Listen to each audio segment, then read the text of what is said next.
Open Market is sponsored by AdLib, the self-serve DSP solution making advertising easy. What do the world's largest demand-side platforms have in common? They're effective, but they require large annual contracts and spend minimums. With AdLib, growing agencies get a single platform that connects to every top global DSP with no contracts, no spend minimums, and G2's #1 ranked support. That means access to the entire universe of TV, digital out-of-home, audio, display, video, and native without a hassle and with no blind spots. It's incredibly easy to use, plus it can automate most of the work your team spends hours a day doing manually. Get the most powerful media buying technology without the barriers to entry. Check out AdLib at getadlib.com today. Welcome to Open Market, a podcast about building companies in the advertising industry. I'm Joe Zappa. I'm joined by Eric Franchi and the master adtech networker, Matt Barash. How you doing? I am good. The sun is shining. It's been a busy week, and I'm looking forward to Thanksgiving pretty soon. Well, first, I just have to note for the public that Matt and I look like we could be cousins, and we also showed up to this call. So we're both swarthy, bald men with beards. We both have glasses. We're like the same height, too. And I'm wearing a navy turtleneck today, and Matt is wearing I guess what I would call a navy sweater. Matt is the sartorial master, so he might quibble with me on... Crew neck. It's crew neck. Okay, a crew neck, everyone. But just, Eric feels outnumbered today. I do, and I had to look up the definition of swarthy. I'm not going to lie. We could talk about a lot of things. One of the main reasons I wanted to have you on is because, as I introduced you, I really do think of you as sort of the consummate ad tech networker, influencer. And I think you do that through two means, right? Like you're present in the digital sphere, and you have a big Twitter following, and you use that to your advantage and to the advantage of the companies you work with. But you also are very old school, right? Like you take a lot of people out, you're all over New York City, et cetera. So what do you do from a networking perspective to build that influence that you think most people don't do? Where do we start here? I mean, I think that we are in the people business, first and foremost. And so while ad tech is the industry we work in, it doesn't matter what you do. You are competing for people's time and attention, whether you are buying something, selling something, partnering, doesn't matter. I think it's important to be relevant. And so when I think about my position and, what I do really well, I think it's really connecting with people and understanding who they are, understanding their goals and objectives, understanding what their challenges are, understanding how to help them provide solves for it. But most importantly, every one of my social handles says you can observe a lot by watching. And so I like to pay attention and listen. And I think the art of listening is really important. And that's the part that people don't necessarily recognize. I think when you're scrolling a timeline or you're sitting at at an event, it's really about finding those inputs that help you to formulate better outputs when you're having those conversations with people and connecting. So, to answer your question, do I look at Twitter and, going to a conference as being separate medium? No, I think that people are people. Do I think that I really pride myself in being authentic and who I am because I'm typing out a 140 character message or because I'm, standing in a reception area at a conference? It's very much what you see is what you get. And I think, for 25 years now, what's happened is if you have enough activity and you have enough exposure and you spend enough time with people, you start to fortify those relationships and they start to bring bigger and better things. Well, one thing I've noticed with you, Matt, is you definitely are proactive. Like you reach out to people. I mean, you guys both did this. Like I met both of you via Twitter and you both just reached out at different junctures being like, hey, you said an interesting thing. I met Matt via Twitter. Oh, really? We first connected on Twitter when Twitter was very, very early. It was probably 09-ish. You want to tell the story? Because I remember how I first met you in real life. I think we connected on Twitter. I know we had some common interests because back then, Twitter was a bit of a free-for-all. We grabbed coffee one day at Pershing Square, and it's got to be 09, I think. It was way back when. And if memory serves, I think you tried to hire me on the spot. And, I think that was one And number two was, Eric, Joe and I may look alike, but you and I share something really special, which is the same birthday, right? And I have no idea how that ever came up in that first meeting. It was like, it's like a random thing you learn on a first date, astrology. But September 10th will always be our, like Eric is like literally my first text on September 10th every year. Likewise. So yeah, Twitter is where it all starts. Anyway, go ahead, Joe. Well, I was just noting that, like, I have a distinct philosophy around this, which is obviously using digital channels to build a network, build influence. And I really agree with what Matt said about the importance of relevance. I often put it as attention. Like, so many companies in our space and executives are essentially operating in a silo. Like, they're only talking to their own people and they're not doing anything to orchestrate attention. And I think that's a big mistake. I think you agree, Matt. But one thing I wanted to note on with you is, like, you're really proactive about reaching out to people. Like, you just like see someone new doing something interesting in the space, and I think you're immediately like, let's like sort of bring them into the Matt Barash like circle. And that's like that's an underappreciated proactive effort, because most people, they don't even like someone's post, let alone reach out to them and be like, let's grab coffee. Yeah, I think there are a couple things to unpack here, right? First and foremost, over the past 18 months or 24 months or so, we've seen digital channels change in terms of, how our industry engages. And so what was, an ad tech Twitter heavy presence feels a little bit lighter these days. And so to Eric's point earlier, having built 14, 15 years of equity into my Twitter presence, I'm not going to abandon it. I still think it's interesting. I still think people are contributing, but I think more people are passive in terms of what they're consuming than active in terms of what they're actually contributing. So that's first and foremost. Those who are contributing are bold, and I appreciate that. They're not afraid to sit there, take a position on an industry that's had more change over the past probably 24 months coinciding with that channel shift. And so people are speaking up. There's a whole generation of talent that's starting to emerge that wasn't in Twitter 1.0, but lives in X 2.0. And then there's a LinkedIn position.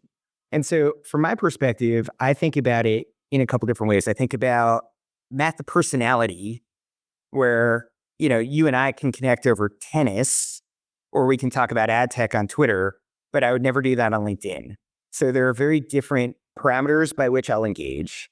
Secondly, I think that it's a great way to prospect and feel the pulse of a massive industry that's only gotten way bigger since that first, fortuitous meeting I had with Eric in 2009, when there wasn't even a Lumascape.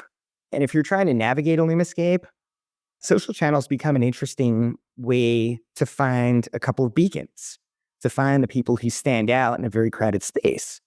The other thing is, the most predictable thing about this industry is change. And so whether it's personalities, whether it's the mechanisms by which it's transacted, it's actually easiest to find that change in real time by watching how people act and react to what's going on in this industry. Matt, you have a large following, like, on X, on LinkedIn. You're often quoted by the trade press. You seem to have like built a lot of relationships, and I would say you're quite influential in ad tech.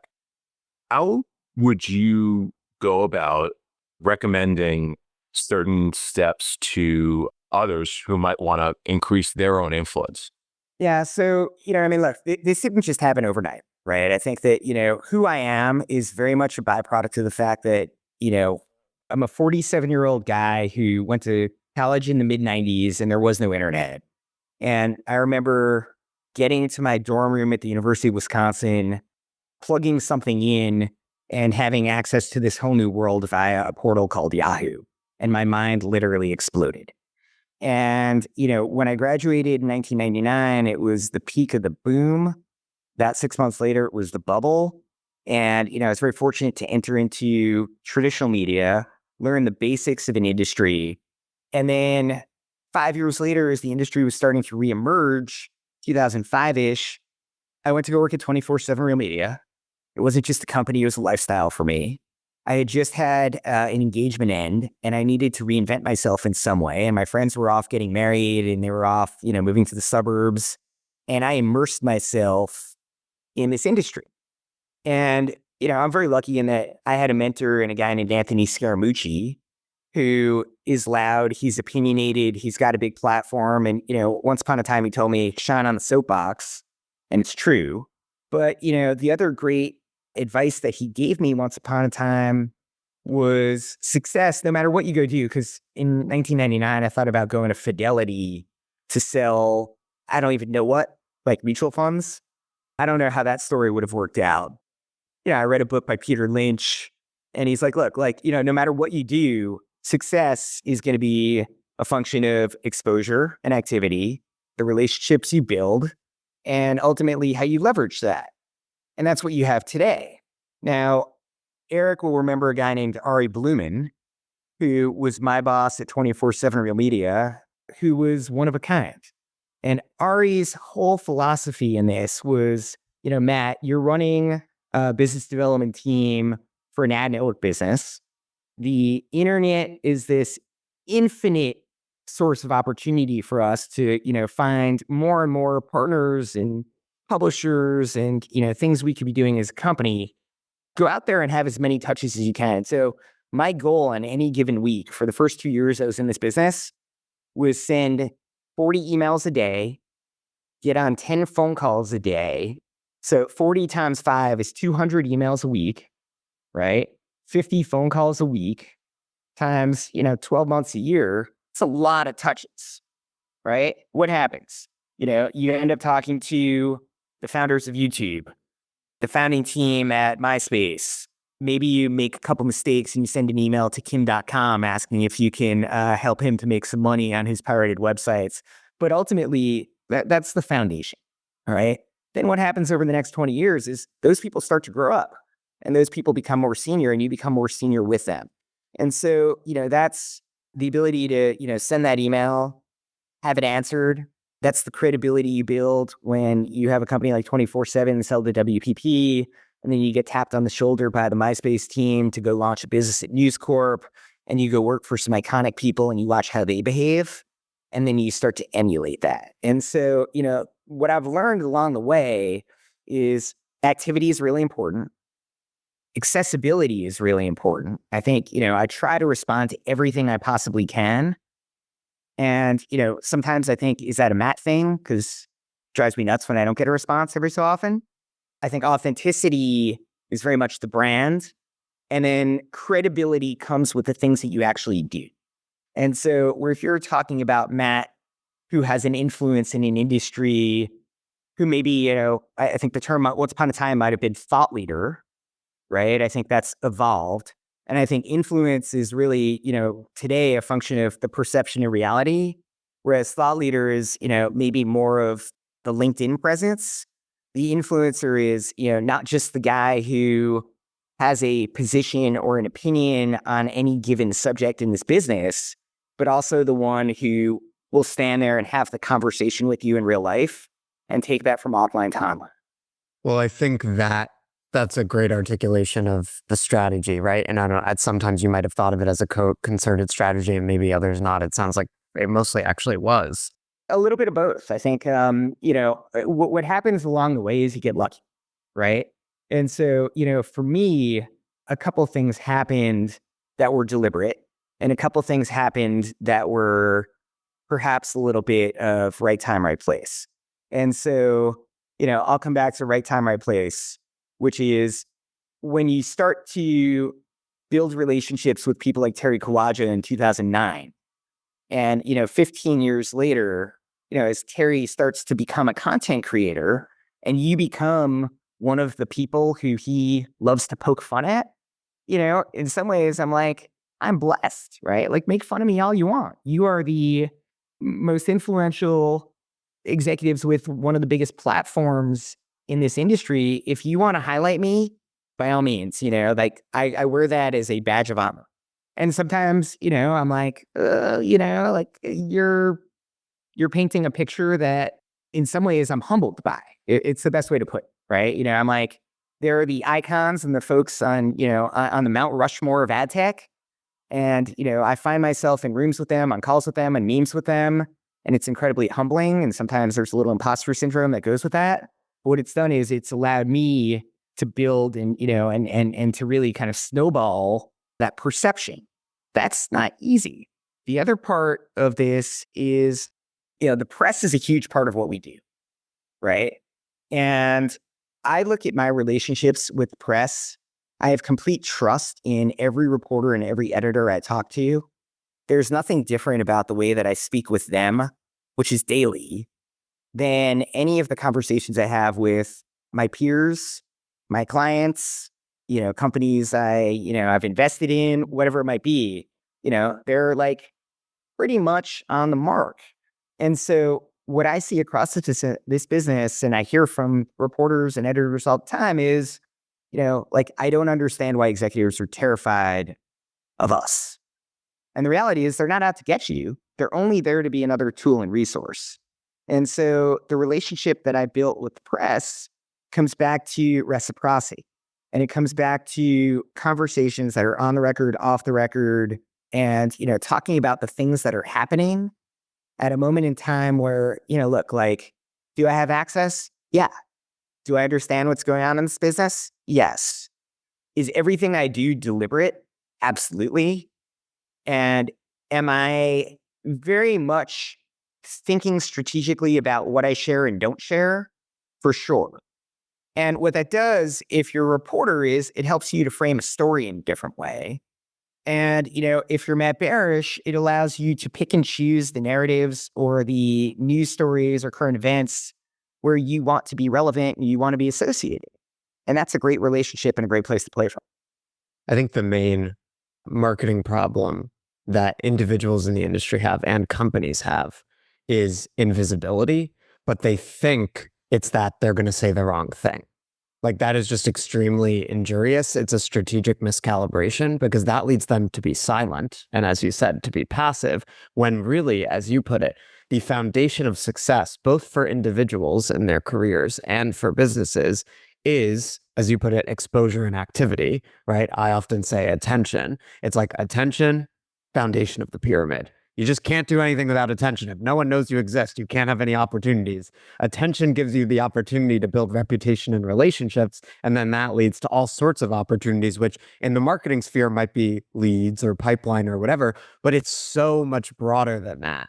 It's a much bigger opportunity. If you're able to orchestrate people's attention and earn that, the opportunities go way beyond, oh, I might do a deal with so-and-so. That fear factor is so real. And Joe, this is what you do for a living, right? You help coach and guide executives to say the right things.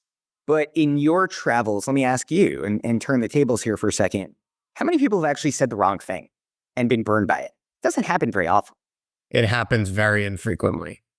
Our main problem is going to be earning people's attention. It is not going to be that we say something that's going to get us in trouble. And by the way, even if you do quote unquote get in trouble, it's a very fast news cycle. It's a very fast conversation cycle. Generally, it's 24, 48 hours max, and then people move on. Totally agreed. Why then that do executives not capitalize on this opportunity that we have, in front of us to use these channels, whether it's the social stuff, whether it's press, to build their influence? Have you ever had conversations around that? I mean, again, I think part of it's the fear factor. I think part of it is there's an element of, really putting yourself out there.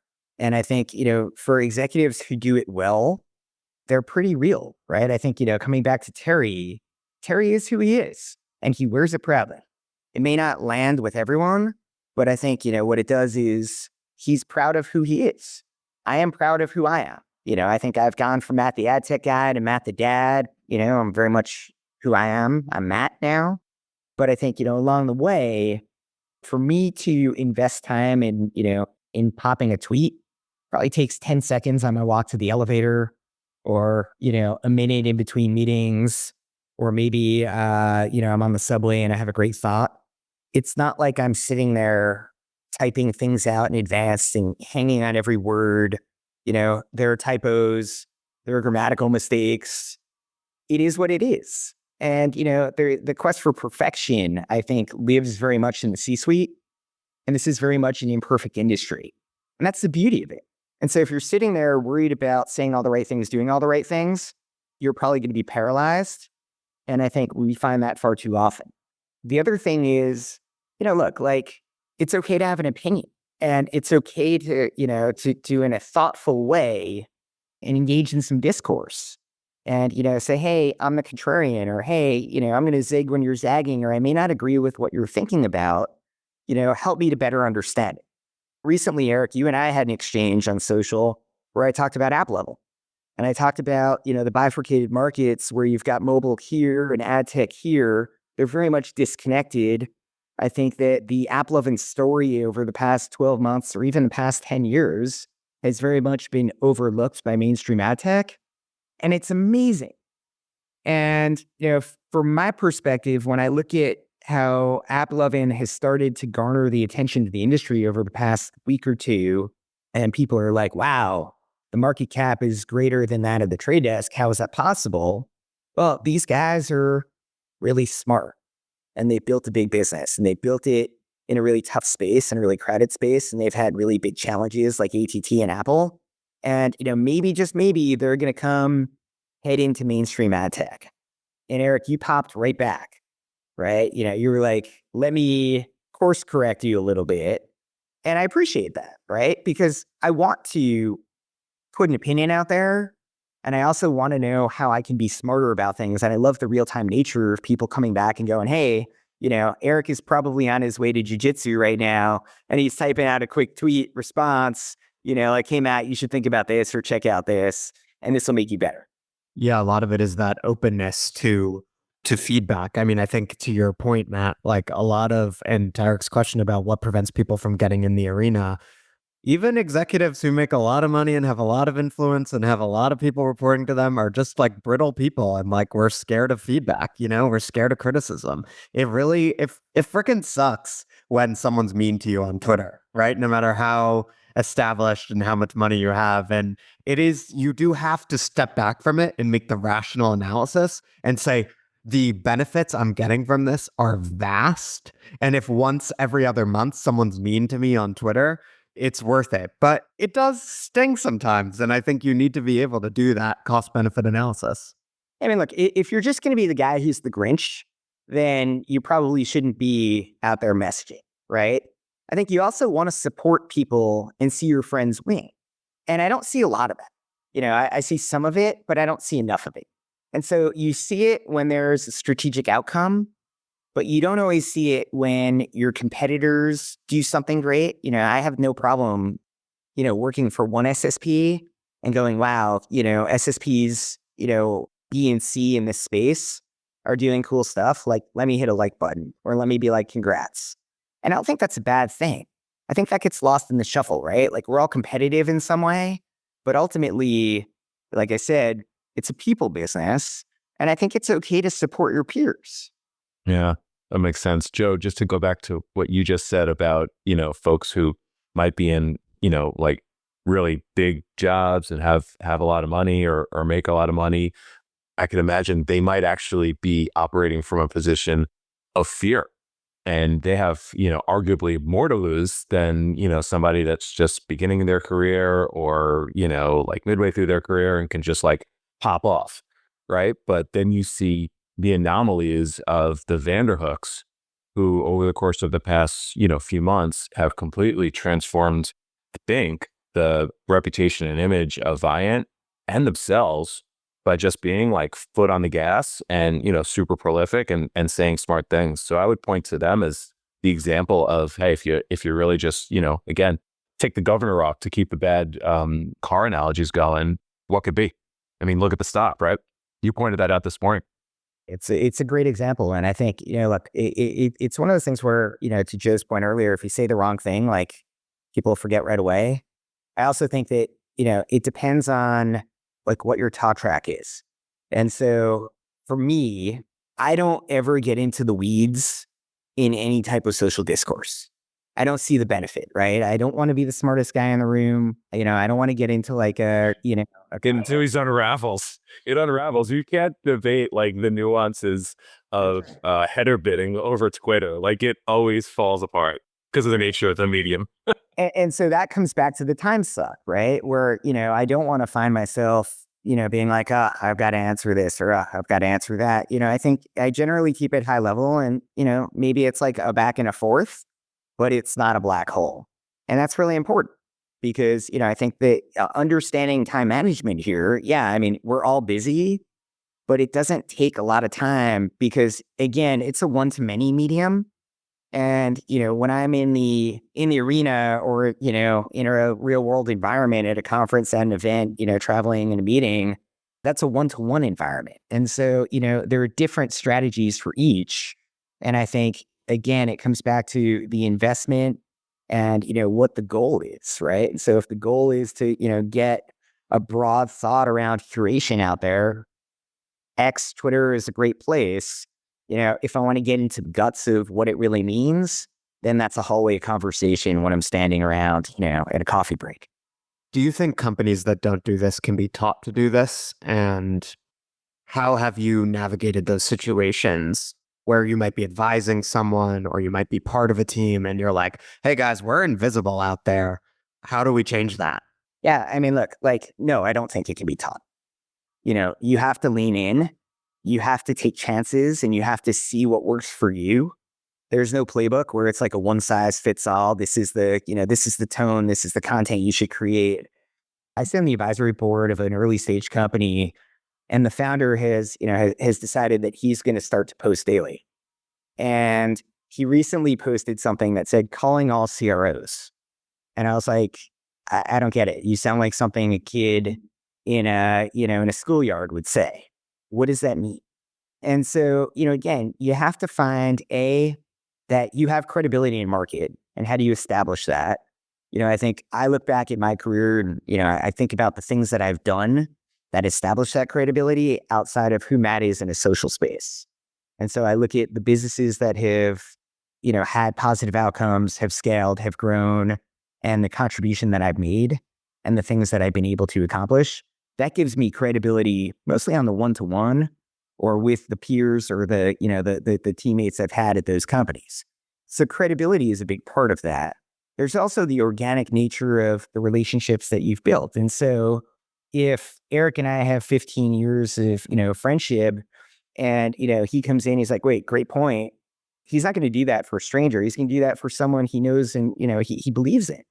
And so you have to have those relationships to be able to create that snowball effect and that cascading effect. You can't just walk in and be like, hey, I'm going to be a thought leader one day and assume that people are just going to lock. It helps if you've got a brand. It helps if you've got a story to tell. But for the most part, most ad tech companies are kind of boring, right? You can't dress it up on Instagram. It's very much a B2B story, not a B2C story. So you lose that as a medium, which is where most people are telling their stories and their lives and spending their time when they're not thinking business.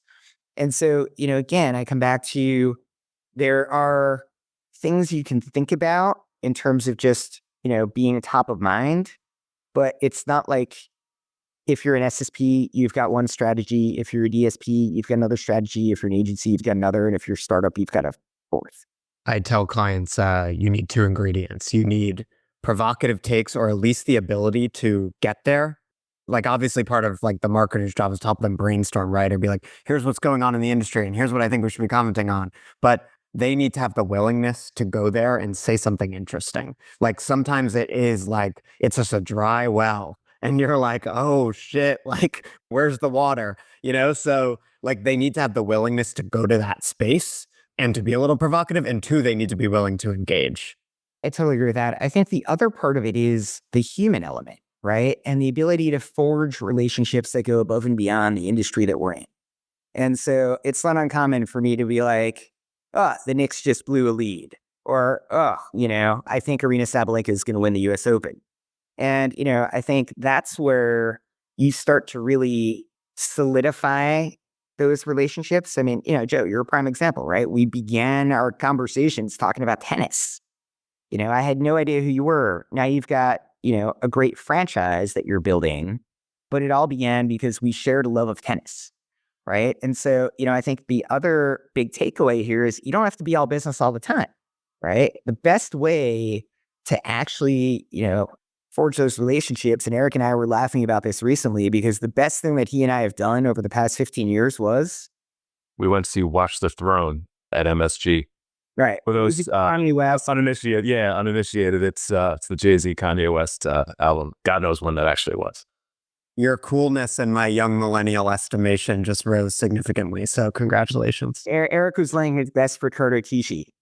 I am so happy to finally book a cool win with you, Joe. You have no idea. I've been taking a lot of L's lately. Matt, so you left Index Exchange some time ago. As a lot of folks know, you're looking at other opportunities in the space. Obviously, you don't need to tell us about individual companies, but what sorts of opportunities in the industry are exciting to you right now? Like what spaces are you looking at and talking about? Yeah, I mean, look, I think I had a kid 18 months ago and, I went from being Matt the ad tech guy to Matt the dad, as I mentioned earlier. And so, that transition doesn't just happen naturally. I think I was ill prepared to be a dad. I don't know that there's a right time for anyone.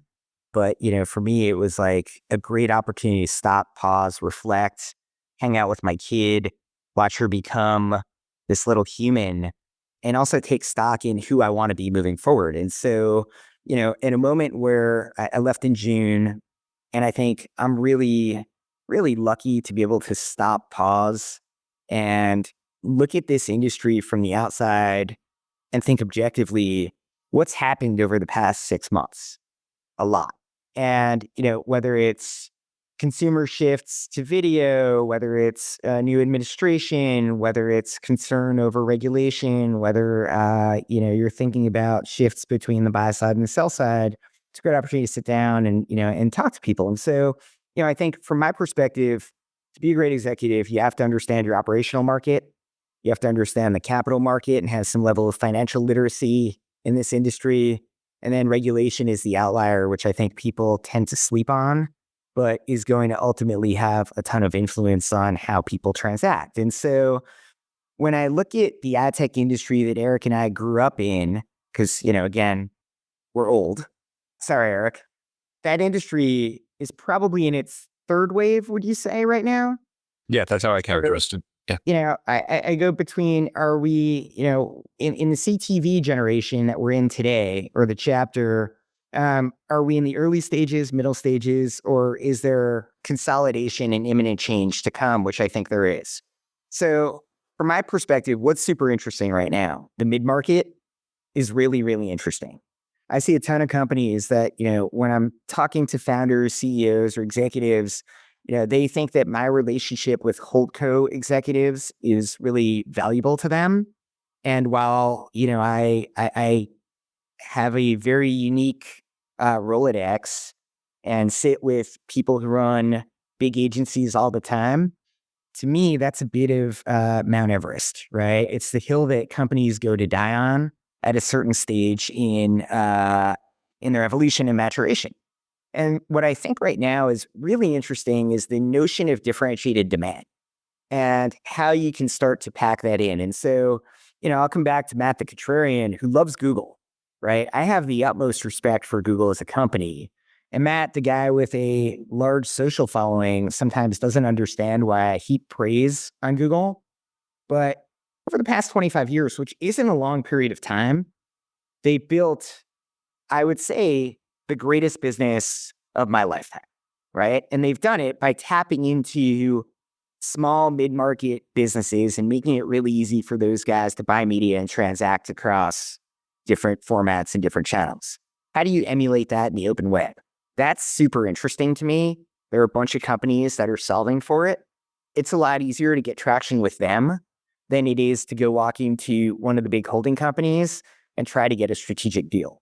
Eric, you can speak to this. I mean, you're talking to these companies all day, every day. Yeah, for sure. I think you summed it up quite well in that, The field is much more open when you start to go past the enterprise. Like everybody, I think justifiably like wants the enterprise client base, wants the brands and the logos, but they don't recognize that for companies like Meta and Google, they have millions of customers, and no one customer could be at all like dangerous to their business if they go away because of the strength and diversity and large client base and the fact that they are de facto performance businesses. So yeah, agreed. There's real opportunity in mid-market and SMB. On the other side of the coin, very hard to kind of capture and scale 1 million plus customers, but that's a different conversation. I also think that, look, like, fair disclaimer, my wife works at a holding company, but I totally believe that the holding company model will not look like it does today 5 years from now.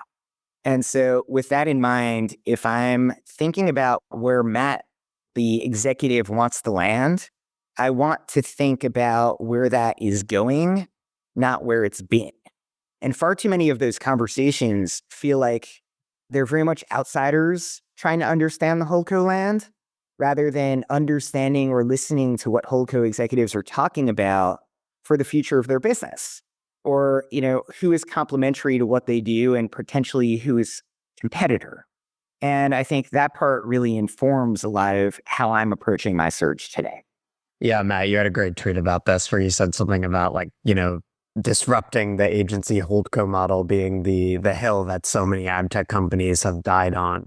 It's a tough system to disrupt and a tough market to compete in. Whereas I think it is more exciting to think about the open web, especially with the emergence of AI and the changes in CTV, as an overall opportunity that can shift significantly, partly by bringing in those performance advertisers, the e-com brands, and the SMBs that AppLovin has built a huge business catering to and is like focusing on even more. And that obviously Google and Meta have built huge businesses on the back on. I don't want to talk a lot about my journey over the past 25 years because it's been long, but there are a few hallmark moments that I can think of that stick with me. One of which was trying to build a self-serve ad portal at MySpace in 2008, 2009, so that SMBs could come in and tap into what at that point was 80% of all page views on the web, and not have to go through an agency, but could swipe a credit card, right? How do you remove the friction? That was a great lesson to be learned. The second was my time at Ad Colony in the mobile ecosystem, where when I got there, we were a young, I don't know, we're on a $25 million run rate. 6 months later, we're on a $100 million run rate. We sold. Understanding the value of performance and understanding how performance marketing is really where the money is in digital, but holdco money gets all the glamour and attention. And so when you think about the reality of, that delta, and again, I'll come back to perception and reality, the perception is you want to go walk into Dentsu and, talk to the leaders at Microsoft or AB or P&G. But the reality is there's probably far more money in the performance markets to be had. And so, again, without talking in specifics about the types of companies, I think that, ultimately there's a far bigger TAM in performance, especially as you start to think about changes in addressability and lessons that can be learned from AppLovin and how they've had to shift their model coming out of ATT than anything else as you move into a world without cookies and with different signals and with alternative identifiers, and how those lessons can be applied moving forward. I'd like to connect that to the conversation we've been having the whole time, which is how influence can be measured from a performance perspective, right? Because we're all in business, we're all trying to drive to outcomes. How have you seen, and you don't need to get specifics in terms of like companies and deals or anything like that, how have you seen influence like drive outcomes and whatever you might define outcomes as? And maybe it's not like landing a sale, but it's like building pipeline, opening up new relationships. You kind of get what I'm saying? Yeah, I totally get it. I think sometimes I like to joke that I'm chief concierge officer because, this is a team sport. And so, if I'm on your team, I'm here to help you be better. right? So if a sales guy is trying to get into a publisher and I can make a call for them, great, right? If that leads to a big deal, better. Same thing goes for the demand side. Same things goes for, vendors in between. But the best example I can give you is, I spent 7 years at AdColony collectively. The first 4 years we had exited, pretty healthy exit in 2014. I fulfilled my earnout. I left. 18 months later, I got a call because the company was in distress. And, the CEO of Otello, which was the parent company of AdColony at that point, called me up and he said, hey, come in and help us tell a better story. And so in an unorthodox way, I took global marketing under my domain, which is something I'd never done before. I'd been very much a spokesperson and a frontman for the band, but I'd never actually run a marketing organization. And so I sat down with a very talented individual who worked for me. And I said, let's go hire a great partner, someone like Joe Zappa. But Joe Zappa at that point wasn't Joe Zappa and in this business. He was trying to figure out what this business meant. And I said, here's what I want to do. I want to go find a great comms team that can help me get in front of every reporter and editor at every major trade in the space. I want to sit and have lunch. I want to become best friends with all of them. And they're like, what are you going to talk about? I'm like, anything they want to talk about. And, really the long story short here is AdColony went from being a company that was sort of an afterthought to a company that was part of every article and conversation for a good year and a half period where, yes, the Matt Barash brand was very much out there, but it was out there to promote and make AdColony look like it was the most forward-thinking player in this space. And it wasn't a company that was only doing a couple $100 million in top line, but it was far bigger in terms of perception and the number of places that we played.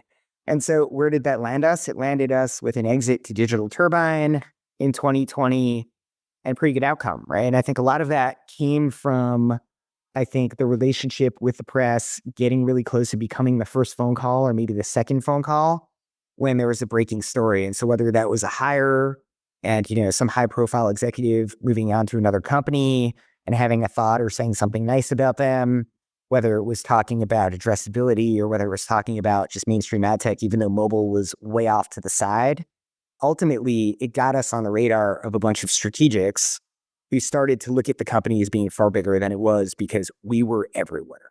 And so that was a big outcome. That's an outcome. Terry was on the pod and he said, there's perception and reality and only one of them matters. In this case, it's, perception ultimately drives reality, right? Like a huge part of marketing is you look way bigger than you are, and then that drives significant outcomes. So, Which goes for both of us, right? We look way bigger. We're not big guys, but we look really big. Exactly. All right. Well, thank you very much, Matt. Thank you guys. I think it's been great doing this. And, you've built this amazing franchise and, it feels like you've done it overnight. And I think it's really a privilege and a pleasure to be a part of it. So thank you for having me and letting me tell my story. Yeah, Matt, this has been awesome. And I think the listeners are going to get a lot out of it. Where can people find you for advice, counsel, a good word? I love coffee, right? Cups of coffee. They can find me at MJ Barash on X or Matt Barash on Instagram, Barash. Awesome. All right. Well, with that, Joe Zappa, Matt Barash, thank you. And we'll see you all next week. Bye-bye.